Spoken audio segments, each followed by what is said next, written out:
Welcome to episode 110 of the Sleep Whisperer podcast. Dr. Anurag Bajpai underwent postgraduate training from All India Institute of Medical Sciences, New Delhi. He was awarded fellowship in endocrinology by the Royal College of Physicians. He has authored over 50 index papers, 30 textbook chapters, and 2 books related to pediatric endocrinology.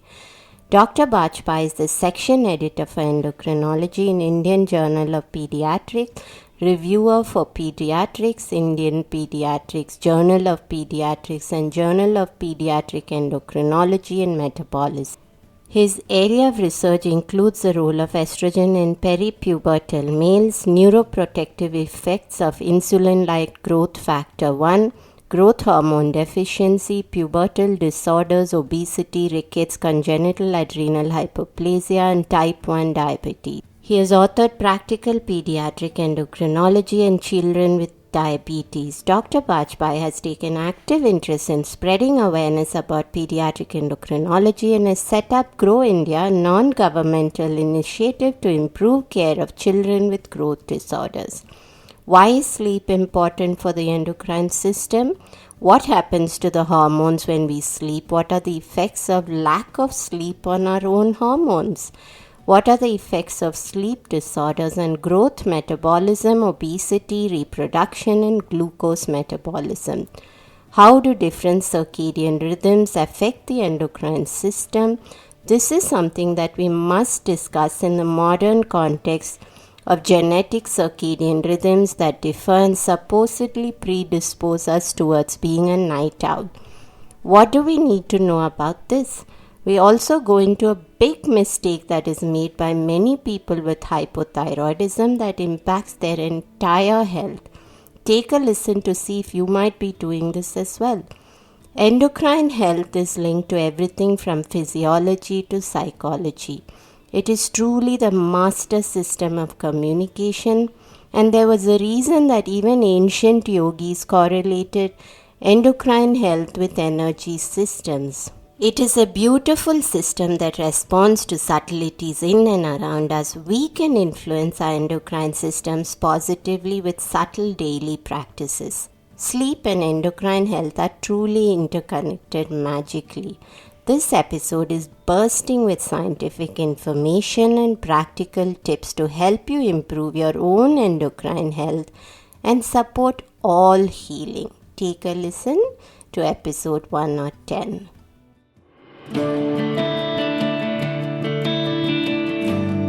Hey everyone, I'm Deepa, Light Functional Medicine practitioner, author and yogini, and you're listening to the Sleep Whisperer podcast, the only sleep podcast with conversations and meditations.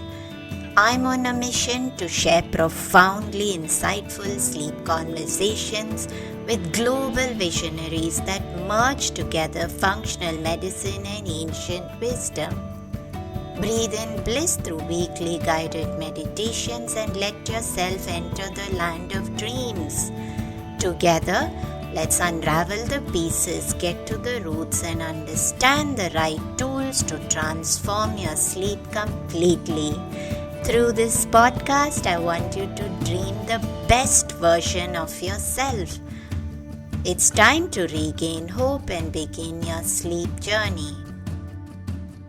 Dr. Bajpai, it's a pleasure to have you here today on the Sleep Whisperer podcast. And I've been wanting to do an episode on endocrine function and sleep for a very long time because personally I know so many people with different endocrine challenges, including thyroid or diabetes, and I think there's a lot of misconception in this world of endocrine health, but somehow I thought you would be the perfect person to talk about this, which is why I was very keen to have you here today. And we are speaking about sleep and endocrine function, the nuances between all of this, but and you are of course a great expert in this field, and I don't have to go into that.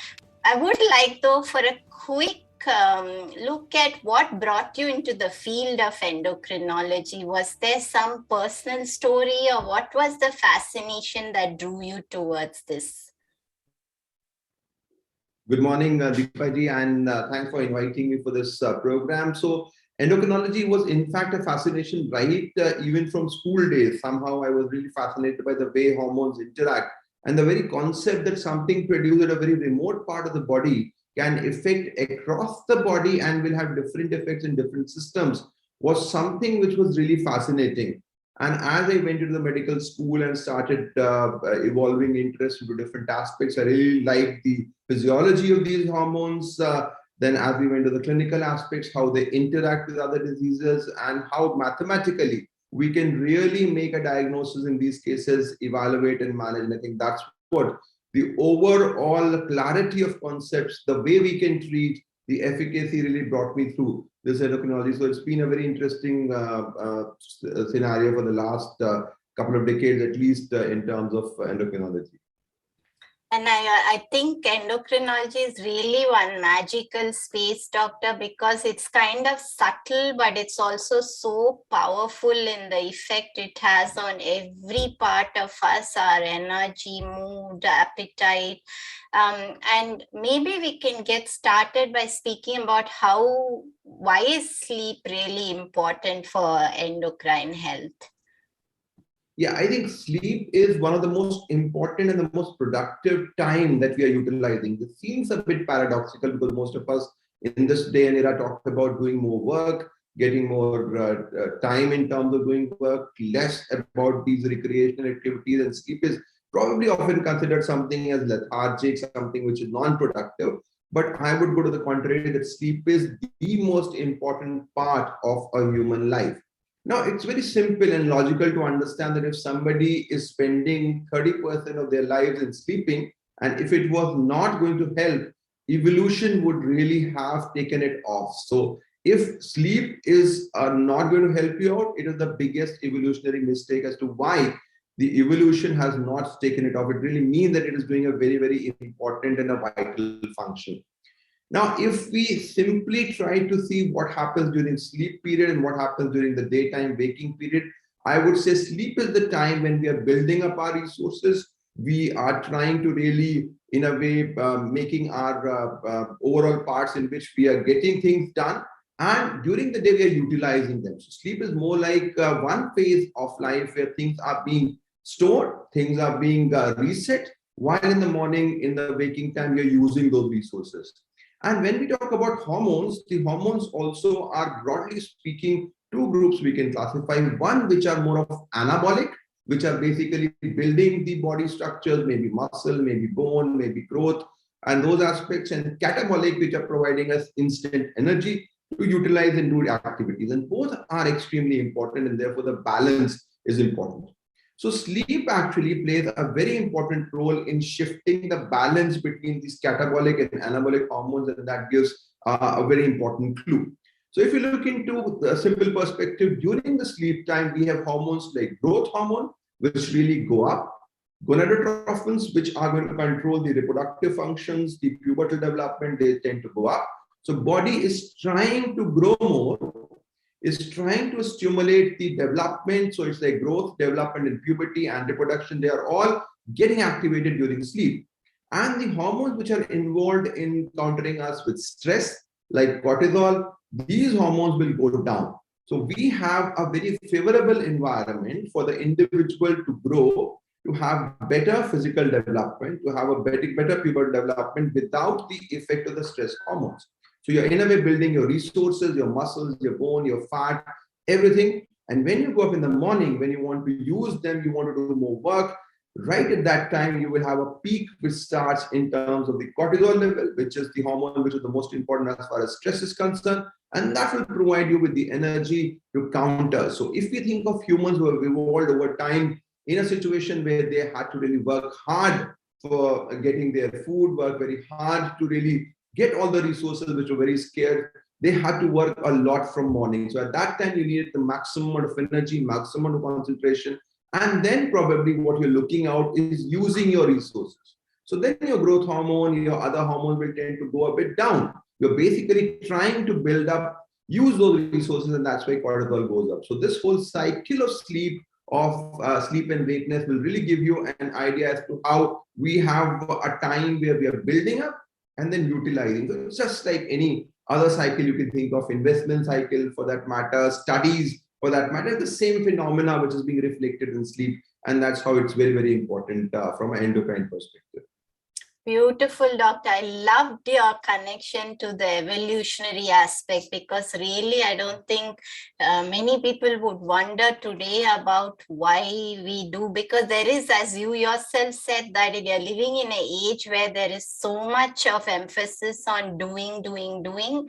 And sleep has definitely taken a back seat for many, including children, where now you see a delayed sleep time in several cases. But first, let's talk about what's happening to our hormones in sleep, and that will also give us a framework to begin talking about a very important aspect later, which is the sleep timing as it plays into endocrine health.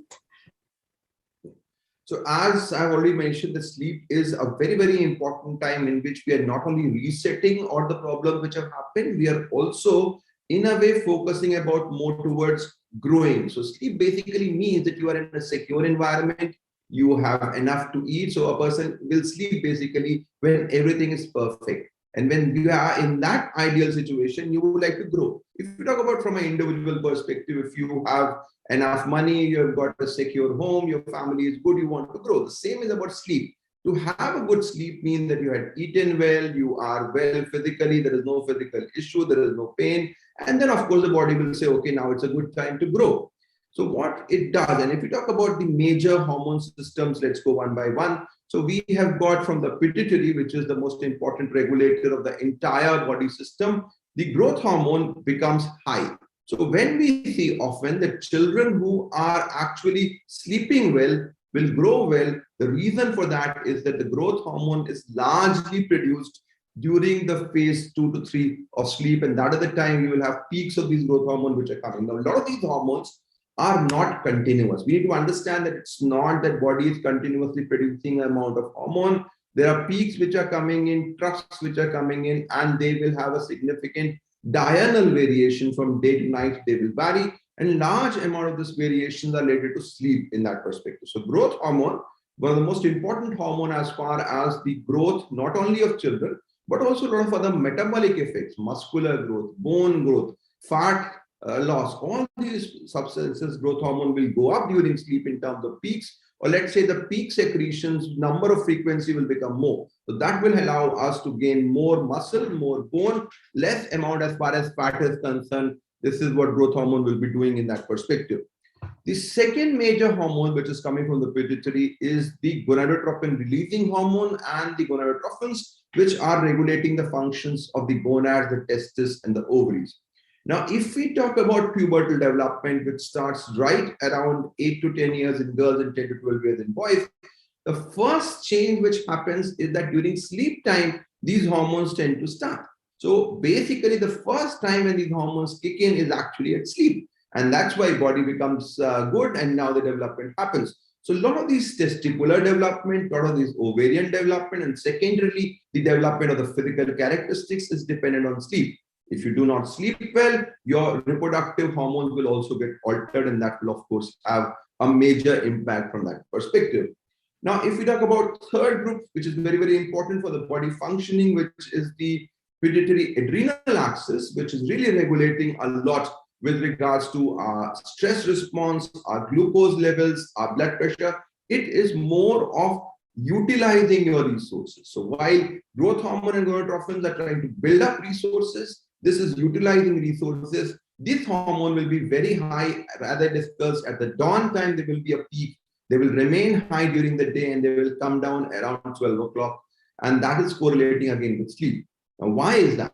Because sleep is the time you don't have any stress. So why do you need to have this hormone at that point of time when there is no stress? And lack of this, because this cortisol is not only going to help, not only is going to help you in terms of building your sugars, in terms of increasing your blood pressure, but at sleep time, if your sugar goes up or your BP goes up, that would be detrimental. So while the body is increasing growth hormone and gonadotropin on one hand, it is suppressing cortisol on the other. And this diurnal rhythm of cortisol is very, very important. And when we discuss about how Lack of sleep causes diseases like metabolic complications like diabetes, hypertension, or even polycystic ovarian disease. This rhythm of cortisol which becomes very, very important. Now, thyroid is another major hormone which does see a lot of fluctuations in that perspective. Again, the levels are more higher in the morning time, and that's again because you need more energy, and the thyroid is also associated with energy in that perspective, tends to go down during the sleep hours again, because if you have too much thyroid, you become catabolic, you're using your resources. While if you have less thyroid, you will grow. So this is what happens in terms of thyroid. So broadly speaking, we talk about four major classes of hormone. The growth and reproductive hormones are high at night. The stress responding cortisol and the catabolic thyroid are low at that time. So there is a good balance in a way. So what you're seeing here is that sleep is a time where there is the ideal situation, body wants to grow. Daytime is the time you want to use those resources because you are into adverse situations and you're using those hormones to go forward. And this is the ideal balance which happens during sleep and wake tests.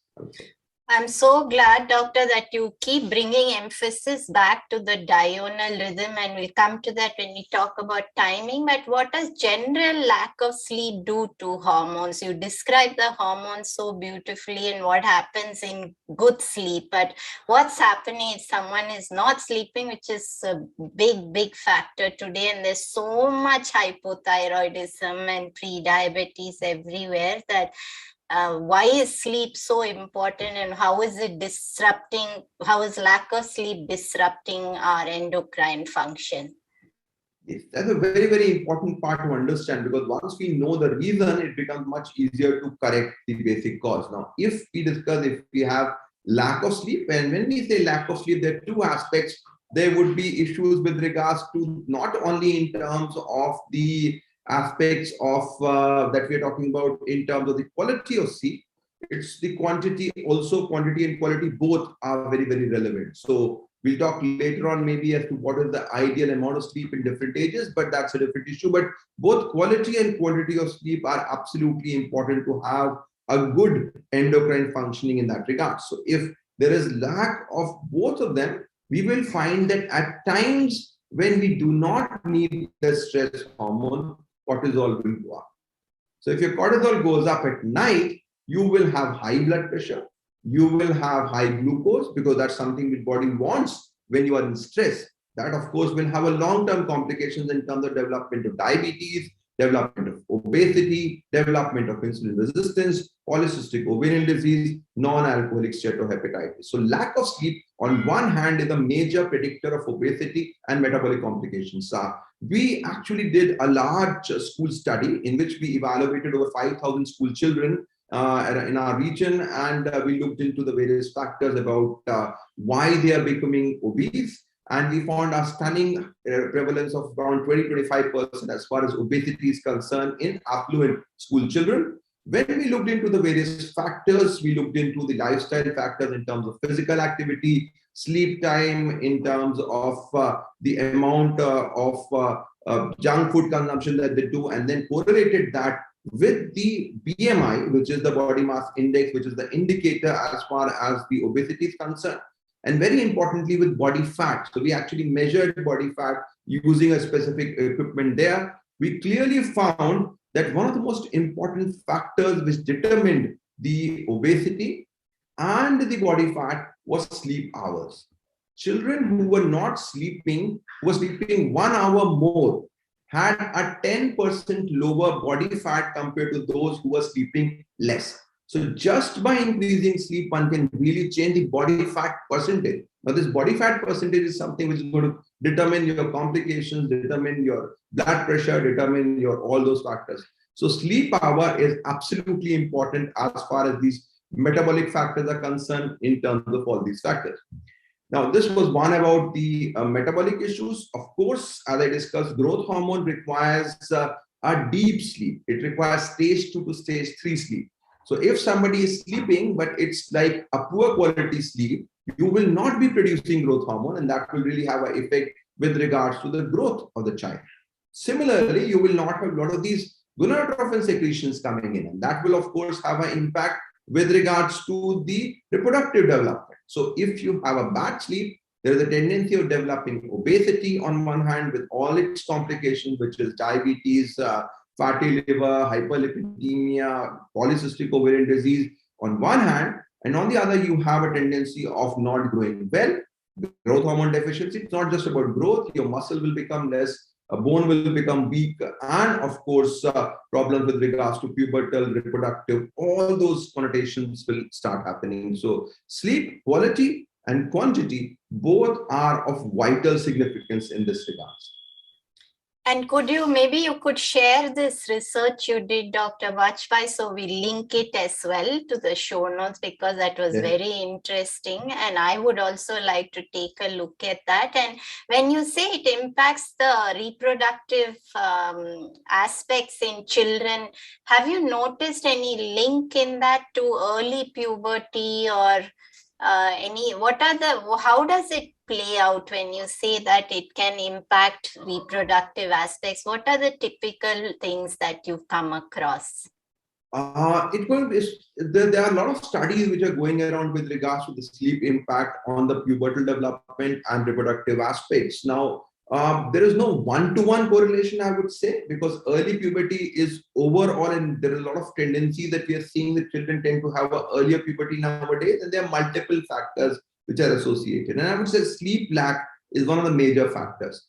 Now, if we look in a simple perspective, studies have clearly shown that girls who are obese or overweight have an earlier chance of having breast development and an earlier chance of having periods in certain situations.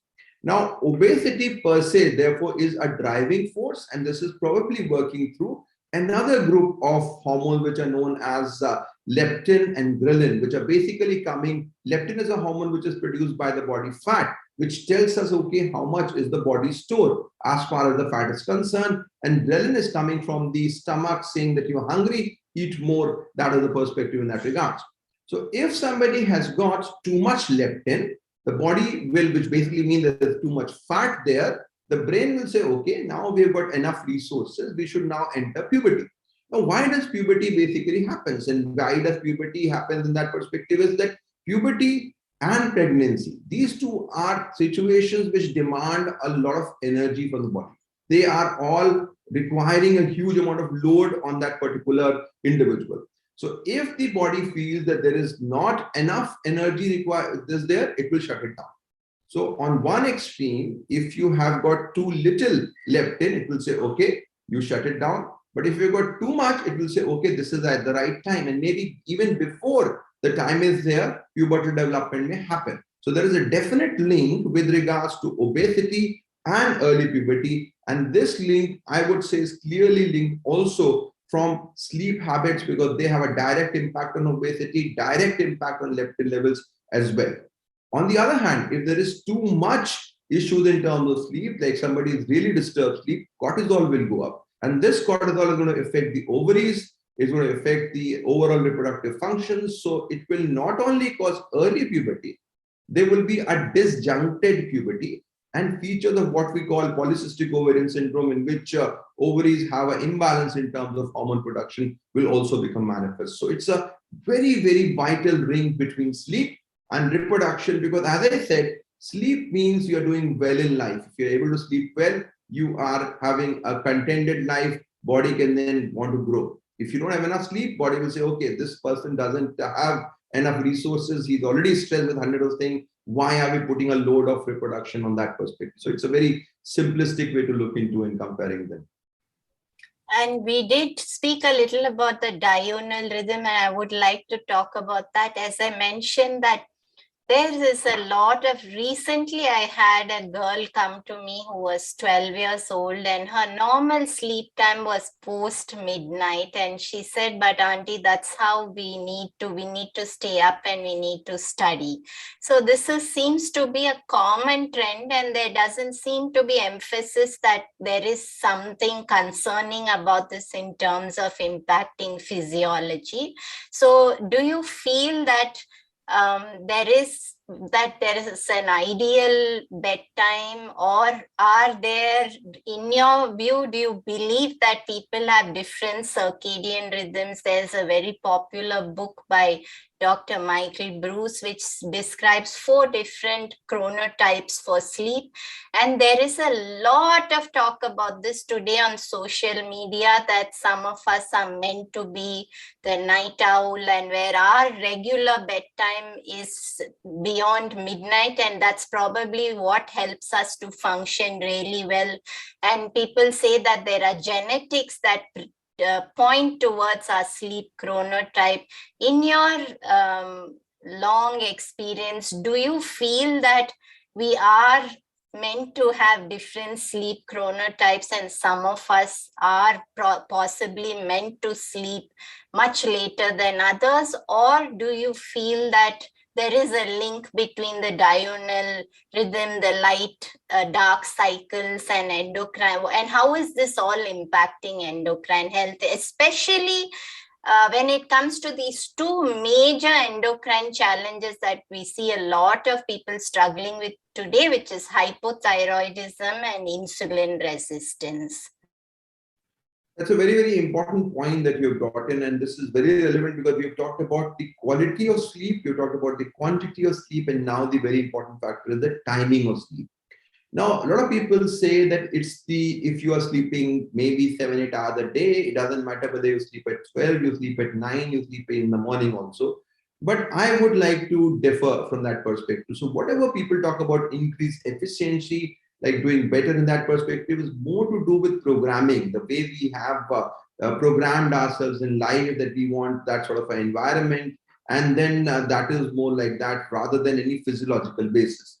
Now, of course, when we talk about a distribution of individuals, we study hundreds of thousands of people, we will find that everybody will have a bell curve distribution. So if you talk about height, somebody will be at the average height, will have the maximum people. There will be some who are short, and as we go towards extreme, the numbers will become very less. Same tall people will be there. So there might be some people who are on the extremes who may be having a different sort of a chronotype, so to speak. But to say that 99% would actually fall into that typical bell curve.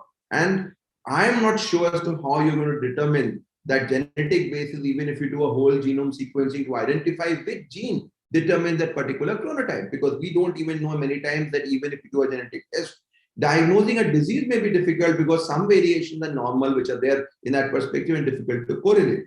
So I would say rather than going into this genetic basis and saying that, okay, this particular phenotype or a chronotype requires a different sleep pattern would not be appropriate. It is there that there's a normal distribution. Some people would prefer maybe sleeping a bit early, a bit late. But if we go on extremes, we're talking about less than 0.1% of the population, and how to determine that becomes difficult. And we clearly see those situations that they are actually doing harm than good in that perspective. We see a lot of people who are doing call center work who tend to have a different nighttime cycle, a lot of shift. Even as medical professionals, we did a lot of duties. It really had a very bad impact in terms of how you feel the next day.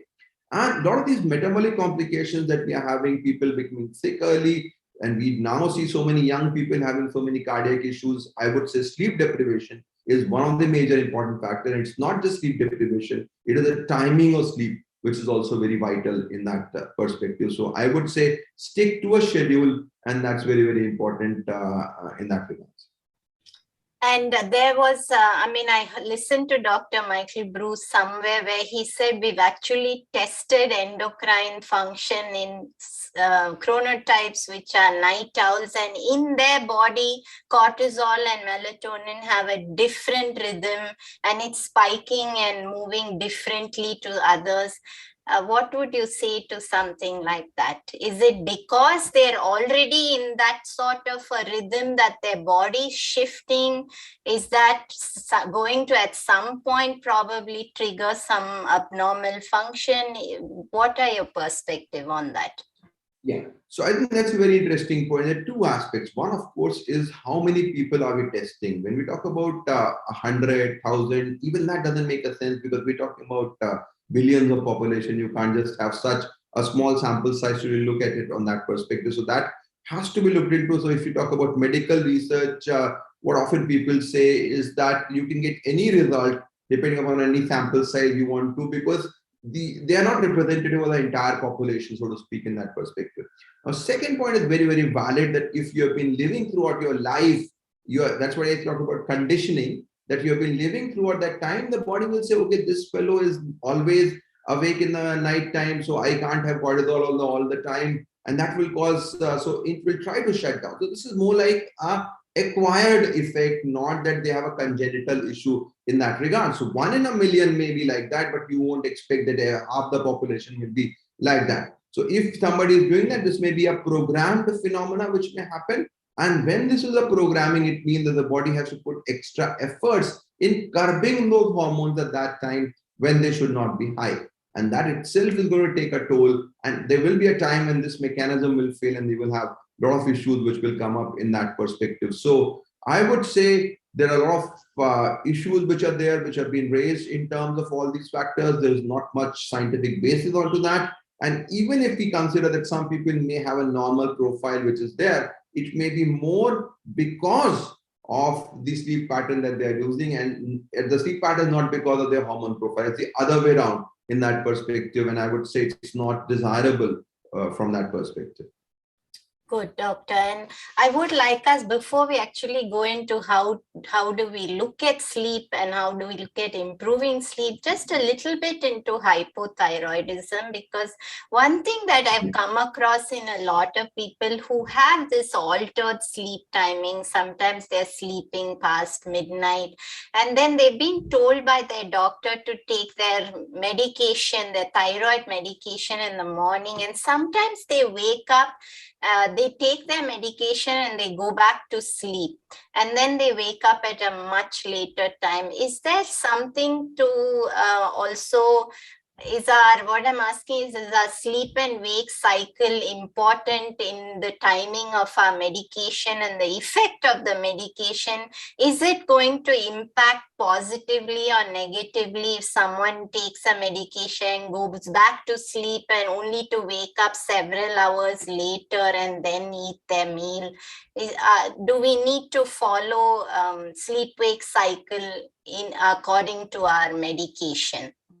I think that's a very, very valid point. In two particular hormone replacement that becomes really relevant are thyroid and adrenal disorders. So thyroid is absolutely important. And why are we taking in the morning? So one thing, of course, is that if you need thyroid to absorb properly, you want a gap of 30 to 45 minutes between the medication and having anything. So that's why morning suits most people.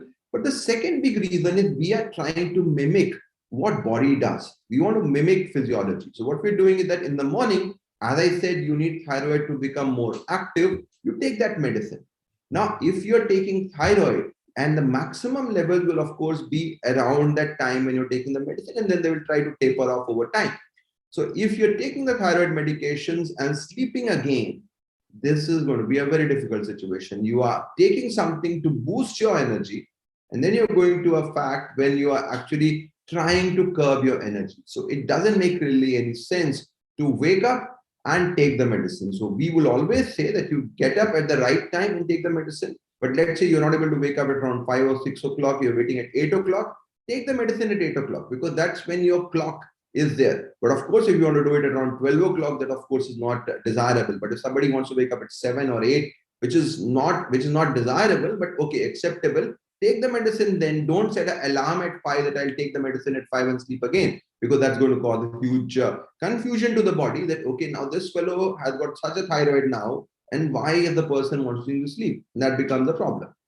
The second big is the adrenals. And adrenal we talked about, there is a high level in the morning, which goes a bit slow in the evening. So when we talk about treatment of children who have adrenal disorders, adults who have adrenal insufficiency, we talk about higher dose probably in the morning and a lower dose in that perspective. And medicines are being designed which will allow the dual release of these medications. So immediately high and then a slow release which will come up. So this is very, very important from a medical perspective. And the reason why it is important is all about sleep.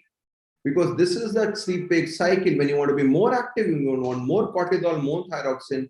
If you take them and you sleep, it's not making any sense in that regard. I really appreciate you saying that, doctor, because I think in many of these cases, some of these people then start to get concerned that their fatigue is not getting better, they are not doing better, and then they're pushing the doctor at times to increase their dose. And sometimes, I mean, yes, of course, we need the medication, but we also need to support it with just the basic, whatever we need to do. And one of the most important aspects is sleep. So I was very glad to hear you clarify that. This is a trend I'm seeing more and more every time. And that's why I wanted to ask you about that.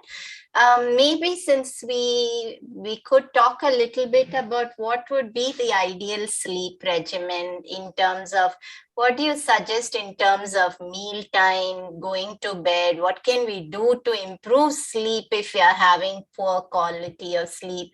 And if we are someone who has endocrine challenges, maybe on medication, be it hypothyroidism or diabetes, what would be the ideal way that we support ourselves and give probably give the medication a scaffolding and framework so that it can do the best job for us?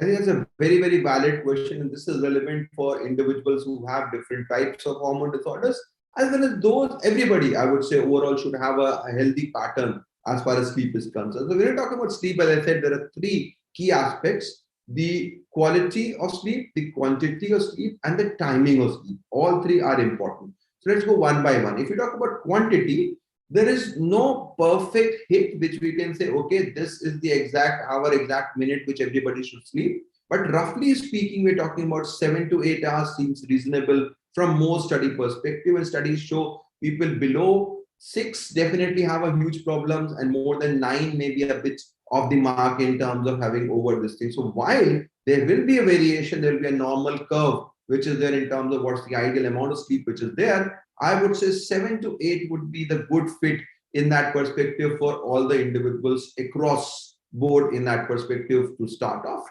The second very important thing is the quality of sleep becomes important. So the quality will depend upon your environment and how the environment is impacting you. So key important things to remember is that when you're sleeping, you want your mind to be absolutely at the calmest. So things which can stimulate the mind.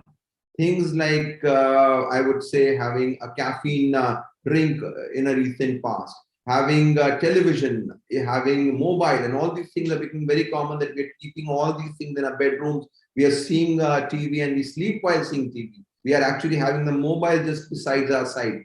And that, of course, will have a lot of other impacts as well, but you are seeing it right at the time, and then you sleep and then wake up again, the first thing you see is the mobile. So these things will really make a huge impact as far as the mind is concerned. Less noise, light, all those factors are important. So when we talk about sleep wake cycle, it's also about the light dark cycle, as you nicely pointed out. So light also becomes important. So I would say keep control of your environment. That would include less noise, less light, no exposure to things like which may stimulate like television or mobile or other aspects just before sleep. The third important thing perspective would of course be what should be the relationship with the meal, with physical activity and other regards. So generally speaking, we have clearly shown that if you have a earlier dinner, at least a 2-hour gap between dinner and sleep is what we would recommend, and a bit of mild physical activity, not too much of physical activity, but maybe a stroll, a walk for 20-30 minutes after the dinner will allow all these nutrients to, in a way, be metabolized, to absorb, so that the body doesn't have too much load to really work out, because digestion is a slow process. It's not just that you've taken the food and then it will automatically get digested, and digestion requires a lot of energy, a lot of work from the stomach, from a lot of these pancreas, which will secrete the enzymes and other factors as well. So you need to give some time for your meal. So if you have a light dinner and you wait for 2 hours, maybe do a bit of physical activity at that time, that would be an ideal recommendation. Now, what time should you sleep? Now, this again is a difficult situation to say for everybody, because we do understand there's a lot of other issues that's concerned. But I would say probably better would be to be closer before 10 in most cases. Beyond 11, I would be a bit difficult because that's the peak time when the hormone goes down. So if you look at a normal individual, the cortisol is lowest at 12 o'clock, midnight. So you should be in a reasonable time to sleep by that time. So I think 12 is the time when we want you definitely sleeping. So 11 may be an appropriate time. 10 would be even better in that perspective. And of course, you can have some variation there in that perspective. And then from there, if you talk about 7 to 8 hours, that would be the ideal time. Maybe 5 to 6 will be the right time to wake up in that perspective. So this is very, very important. Now, there are various physical conditions, of course, which can affect sleep. And we talk of course, know about obesity and sleep apnea. So those things, of course, will require a different perspective. And we know that individuals who have sleep apnea, who have poor quality of sleep, have a much higher chances of diabetes, complications, cardiac disease, and other aspects in that regard. So I think if we broadly talk about 2 hours after dinner, maybe no television or mobile for an hour before you do a light physical activity, sleep around 10 o'clock, and maybe get up around 5 to 6 will be a reasonable thing. There may be some here and there variations there, but not gross violations in that perspective. Something we should not do would be to sleep after 12, which may not be appropriate, and getting up too late or getting up and sleeping again. These sort of things, as you said, should be discouraged in that regards. One of the things, doctor, that a lot of women have spoken about is that they go to sleep and then they wake up in the middle of the night, somewhere around 1 to 2 a.m. and then they feel highly anxious at that time, and everything that is troubling them during the day seems magnified at that time. Do you have any thoughts on what could be contributing? Is it not eating enough, or why do they feel that anxiety peaking at that specific hour of the night if they wake up? That is not really part of physiology, if you speak, because in physiological terms, our BP is the lowest, the blood pressure is lowest around that time, sugars are a reasonable state. So there's something else which probably may be contributing. And as I said, you said nicely, because there's a tendency of your blood pressure and sugar to fall down. If you haven't eaten enough, your sugars may go further down. So this could be important. So it's why we talk about nutrition. We always talk about healthy nutrition. We don't want to be overdoing things which may cause problems. And in that perspective, probably hypoglycemia, or not really even hypoglycemia, maybe lower sugar levels, which are in the normal range, may also be contributing. Of course, anxiety of any forms, if you wake up at night, will be more exaggerated because then your stress response is not there. So if you're sleeping, body has left all their armors, everything is down, and suddenly you wake up, your anxiety will peak at that time. So I think there are other issues which we might have to look into in terms of the overall well-being, overall other factors which will be relevant in that regard. One last question, doctor, and that is, I've come across some research which says that women need more sleep than men. Do you feel there's any truth to that, especially in the context of endocrine health? See, overall, if you look at it, the burdens which are there in terms of the life are much more for women. So they, of course, have to do much in terms of the menstrual cycle, which requires a lot of energy. They are responsible for childbirth. They have lactation. So there's so many much. So the evolutionary burden which is being carried is much more. The weight is much more on the woman's shoulder. So of course, if you want somebody to do more work, you need to maybe have more benefits in terms of more sleep will be better in that perspective. Better nutrition becomes more important in that regard. So while we do see that there may be a greater requirement of these factors because you're doing much more as compared to the other individuals who don't have period, who don't have lactation, who don't have pregnancy, it is definitely an important factor. But these are all variations within the normal range. It's not that there will be a huge variation. So maybe if you talk about the curve, which is like this in men, maybe shift it slightly towards the right side, but most of them will have this overlapping perspectives. In our study, we didn't find any difference between girls and boys. So there's not much difference, but yes, these will be subtle things. So this would definitely mean that we need to take a special care, but that does not mean that there will be a huge hours of difference, maybe a few minutes, that sort of a thing we are talking about in that regard. Any final things to share, doctor, on endocrine health and sleep before we conclude? So I think the key aspect to remember is that endocrine disorders are one which do not have often overt manifestations, and they have long-term tolls which are there. So these are in a way responsible for our continuation of body functions, a lot of factors which are going on in our long-term fashion. And if sleep is one of the major determinants of the hormones, and if sleep is defective, you will not only have effect on the classical endocrine factors like hypothyroidism, diabetes, they will be effect on every part of your body. So hormones are regulating the way your brain works, the way your heart works, the way your digestion works, the way you are able to have normal activity, your skin, your hair, everything. So it's not just about the diseases, it's just about the overall well-being, where a balanced hormone system is important. And I would say one of the fundamental aspects, I would say three would be the ones, and one of the major fundamental aspects is a good sleep. The other, of course, is a good nutrition, and the third will be a physical activity. So within this triangle, I would say sleep is something which is often ignored in that regards. And if we want to be healthy, our hormones have to be healthy, and for that we have to sleep healthy in that regards. And we have all our guests complete our show mantra, doctor. So if sleep is the new medicine, then how would you complete that sentence for us? Sleep is the new medicine, and it's the new vaccine also, which can save you from a lot of these complications. So it's not just a treatment, it's actually a prevention as well. So it is going to save a lot of diseases. That's very important from that regards. Thank you, doctor. And if people want to look at some of the work you've done, where can people go to have a look at that? Yeah. So we have got multiple areas in which they can look at. We have a YouTube channel which has a lot of informative videos for not only medical professionals, but also for general public with regards to hormone disorders. There is the website growsociety.in, which has got a lot of resources with regards to especially things like growth, diabetes, obesity, pubertal disorders. And then there's my website, dranauragbajpai.com, where also information is available in these factors.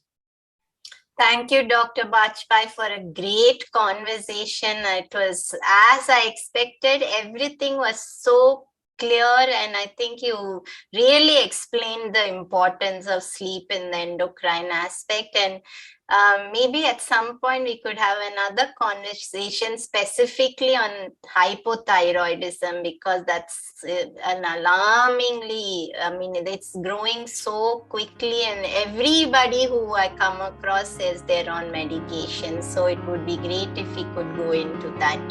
But thank you for your time, and we were very honored to have you here today on the show.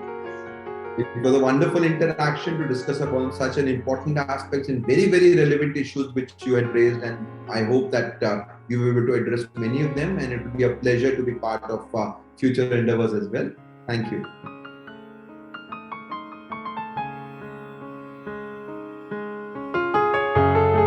Hey everyone, I hope you enjoyed the show. Just a reminder that this podcast is for information purposes only. This is not a substitute for professional care by a doctor or otherwise qualified health professional. This information is provided on the understanding that it does not constitute medical or other professional advice or services. If you are looking for personal help on your health journey, do seek out a medical practitioner. Please do make your own healthcare decisions based upon your research and in partnership with your doctor or otherwise qualified healthcare professional. It is in no way intended as medical advice, as a substitute for medical counseling, or as treatment or cure for any particular health condition. Be sure to always work directly with a qualified health practitioner before making any changes to your diet or lifestyle that may feel out of your realm of comfort or understanding. If you are looking for an allied functional medicine practitioner, do seek out more information on www.phytothrive.com.